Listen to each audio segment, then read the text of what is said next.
রোহিত শর্মার ফর্মের অবস্থা এতটাই খারাপ ছিল যে বর্ডার গাভাস্কার ট্রফির একেবারে শেষ ম্যাচে অধিনায়ক হওয়া সত্ত্বেও নিজেকে প্লেইং ইলেভেনে তিনি রাখেননি। বাংলাদেশের বিপক্ষে 2 টেস্টের 4 ইনিংসে রোহিত শর্মা করেছিলেন 42 রান। নিউজিল্যান্ডের বিপক্ষে 3 টেস্টের 6 ইনিংসে রোহিত শর্মা করেছিলেন 91 রান।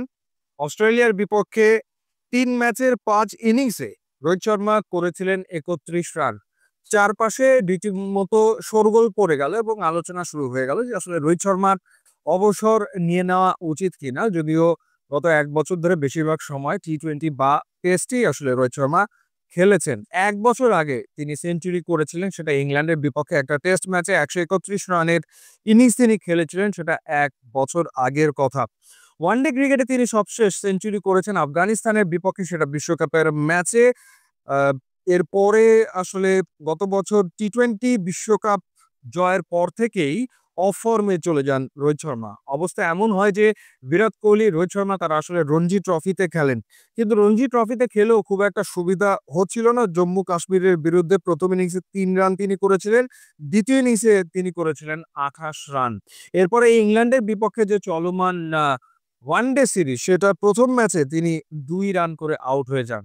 রোহিত শর্মাকে নিয়ে সবাই আসলে দুশ্চিন্তায় পড়ে গিয়েছিল, but finally Rohit Sharma is back এবং সেটা দুর্দান্ত একটা সেঞ্চুরি করে তার ক্যারিয়ারের 49তম সেঞ্চুরি 49তম সেঞ্চুরি করলেন এবং 32তম ওয়ানডে সেঞ্চুরি তিনি করেছেন। 90 বলে 119 রানের ইনিংস খেলেছেন, 12টা 4 এবং 7টা ছক্কা তিনি হাঁকিয়েছেন।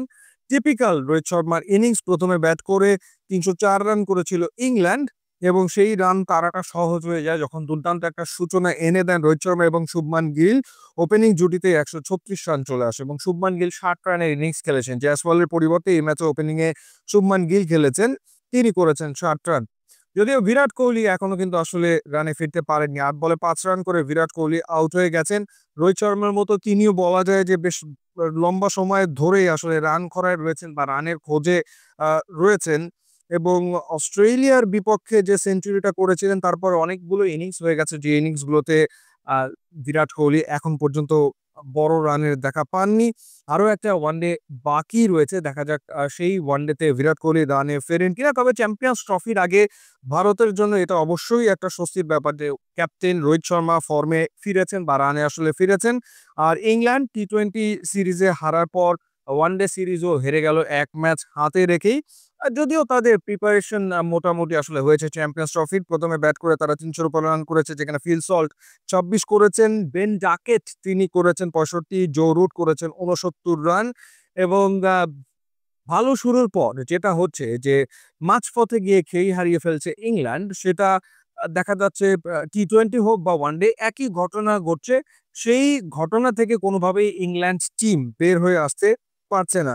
বরুণ চক্রবর্তী তিনি খেললেন 10 ওভার বল করে 54 রানে 1 উইকেট নিয়েছেন। যদিও রবীন্দ্র জাদেজা এক্সপিরিয়েন্স ক্যাম্পেইনার, তিনি যথারীতি 10 ওভার বল করে 35 রানে 3 উইকেট নিয়েছেন।